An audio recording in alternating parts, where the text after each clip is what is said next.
আসসালামু আলাইকুম। প্রিয় ভাই এবং বোনেরা, সবাইকে জানাই আন্তরিক শুভেচ্ছা ও অভিনন্দন। তো বাংলাদেশের প্রিয় ভাই এবং বোনেরা, বিশেষ করে আপনাদের উদ্দেশ্যে কিছু কথা বলার জন্য আজকে দেশটা পুনরায় আবার স্বাধীন করেছে বাংলাদেশের ছাত্র এবং ছাত্রীরা। তাদেরকে বুকের কলিজা উজাড় করে ভালোবাসা রইল এবং তাদের জন্য দোয়া রইল। আজকে সামান্য কিছু কথা বলার জন্য চলে আসলাম। বাংলাদেশ স্বাধীন হয়েছে, আমি খুশি, অন্তর থেকে খুবই আনন্দিত। আসলেই স্বাধীন হয়েছে। পরাধীনের যে একটা সময় আমরা কাটিয়েছি, আমাদের ভাই বোনেরা, আমাদের আত্মীয় স্বজন যারা দেখেছে, তারা এর অনুভব করতে পারবে বিগত দিনের সেই ইতিহাসের কথা। আমি বাংলাদেশ স্বাধীন চাই, বাংলাদেশ সুন্দর একটি দেশ, সুন্দরভাবে দেশ গড়ার একটা স্বপ্ন আমিও দেখি, সকল মানুষই দেখে এবং সকল জনগণই তাদের মনের ইচ্ছা, আশা, চেতনা একটাই, বাংলাদেশটা সোনার দেশ হবে। এটাই না? অবশ্যই এটাই। প্রিয় ভাই এবং বোনেরা আমার, আমি এর মাঝে একটি কথা আপনাদেরকে বলতে চাই। বাংলাদেশ নিয়ে যে স্বপ্ন দেখেছিল, যাদের অঝরো চোখের পানি, যারা নৃশংসভাবে হত্যা হয়েছে, সেই সমস্ত লোকের কথা আমি একটু তুলে আনতে চাই, যারা স্বপ্ন দেখেছিল ইসলামী কায়েম হবে বাংলাদেশটা। প্রিয় গোলাম আজম ভাইয়ের কথা না বললেই নয়। প্রিয় ভাই, আল্লাহ তার মাগফিরাত কামনা করুক। হে আল্লাহ, তাকে তুমি জান্নাত নসিব করো। সে তার হৃদয়ের যে পরিকল্পনাটা ছিল, আমরা সেই বাংলাদেশটা দেখতে চাই, সেই বিজয়টা দেখতে চাই সামনের দিনে। কবে সেই দিনটা আসবে, যেই দিনটার কথা ভেবেছিল নিজামী সাহেব, যেই দিনটার কথা ভেবেছিল কোরআনের পাখি আল্লামা দেলার হোসেন সাঈদী।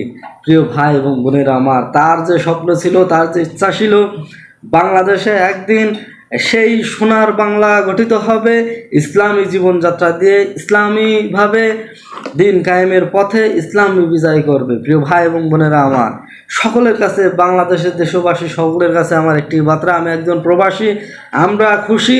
বাংলাদেশের স্বৈরতন্ত্র যে শাসক ছিল, সে, আমি এখন বলবো, সে পলায়ন করেছে। এতে আমরা খুশি এবং গর্বিত।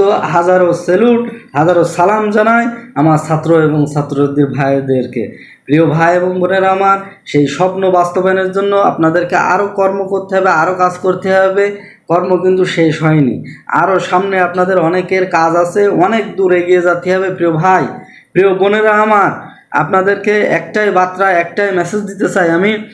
নিশ্চয়ই আগামীর যে দিনগুলো আসবে, আগামীর যে দেশটা আসবে, সবাই হাতে হাত রেখে, সবাই পাশে থেকে, সবাই কাঁধে কাঁধ মিলিয়ে আগামীর দেশটা আমরা চাই সোনার বাংলা, পবিত্রভাবে আমরা ইসলামিক রাষ্ট্র চাই, একটি ইসলামিক স্বপ্ন, যে স্বপ্নের জন্য হাজারো জীবন দিতে হয়েছে, অনেক মায়ের বুক খালি হয়েছে, অনেক ভাই তাজা রক্ত দিয়েছে,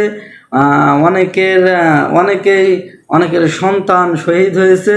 তাদেরকে আমরা একটা মেসেজে দিতে চাই, আগামীর বাংলাদেশ ইসলামী বাংলাদেশ, আগামীর স্বপ্ন ইসলামী স্বপ্ন, আগামীর দেশটা এগিয়ে যাবে কোরআন এবং দ্বীনের সুন্নাহ অনুযায়ী। আগামী দিনের বাংলাদেশটা হবে ইসলামী কায়েমের বাংলাদেশ। প্রিয় ভাই এবং বোনেরা আমার, এই কথাই রইল। আসলে আমি মনের অন্তর থেকে আবারও হাজারো স্যালুট জানাই আমার ছাত্র এবং ছাত্রদেরকে। পাশে যে ভাই বোনেরা সহযোগিতা করেছে, অনেকের সেসব ভিডিও দেখলে আসলে হৃদয়টা ভেঙে যায় আমার। তো প্রাণপ্রিয় ভাই এবং বোনেরা, বাংলাদেশের সকলেরকে আমি উদ্দেশ্য করে একটাই বলবো, হে আল্লাহ, তুমি আমাদেরকে ইসলামিক দিন কায়েম করার তৌফিক দান করো। এজন্য অবশ্যই বাংলাদেশের জনগণ আপনাদেরকে আবারও একত্রবদ্ধ হতে হবে আগামী দিনের জন্য, আবারও সুন্দরভাবে সফল হওয়ার জন্য। এবং আমরা কোরআনের রাজ কায়েম দেখতে চাই বাংলাদেশে, কোরআনের দিনের আলো দেখতে চাই বাংলাদেশে। হ্যাঁ আল্লাহ, তুমি কবুল করে নাও। প্রিয় ভাই এবং বোনেরা আমার, আরও একটা কথা না বললেই নয়। আমরা দুটো নেত্রী বাংলাদেশে দেখেছি, তাদের আগেও একজনকে দেখেছি, এখনও একজনকে দেখেছি। আপনারা সাবধান হয়ে যান, আপনারা নেক্সট আর সেই ভুল কাজ করবেন না। নারী নেতৃত্ব হারাম। রাসূল পাক সাল্লাল্লাহু আলাইহি সাল্লামের কিন্তু একই তার কিন্তু প্রিয় বাণী, আল্লাহর প্রিয় বাণী, নারী নেতৃত্ব হারাম। আপনারা এই ভুল কাজটা আবার আর করবেন না। দয়া করে আপনাদের কাছে অনুরোধ, সাধারণ জনতা, সাধারণ মানুষের কাছে অনুরোধ, নিশ্চয়ই আমরা অনেকে আছে আমাদের দেশে, অনেকে আছে যারা দেশ চালানোর জন্য উত্তমভাবেই তারা সঠিক এবং স্বাবলম্বী, এমন এমন লোক, হাজারো লোক আছে। তো প্রিয় ভাই এবং বোনেরা, হাজার দরকার না, আমরা দেখতে চাই আমাদের আগামী দিনের বাংলাদেশ হবে ইসলামী বাংলাদেশ, আগামী দিনের বাংলাদেশ হবে কোরআনের বাংলাদেশ, আগামী দিনের উজ্জ্বল বাংলাদেশ হবে জনগণের বাংলাদেশ। প্রিয় ভাই এবং বোনেরা আমার, অবশ্যই আমার এই ছোট্ট বার্তাটি সকলের কাছে পৌঁছাই দেবেন এবং আমার এই ভিডিওটা সকলেই শেয়ার করবেন, লাইক কমেন্ট করবেন। এটা আমার মনের অস্থল থেকে, আমি একজন প্রবাসী, এটাই আমার দায়ী, এটা আমার দাবি, এটা আমার অন্তরের কথা আপনাদের সামনে শেয়ার করলাম। প্রিয় ভাই এবং বোনেরা, আসসালামু আলাইকুম।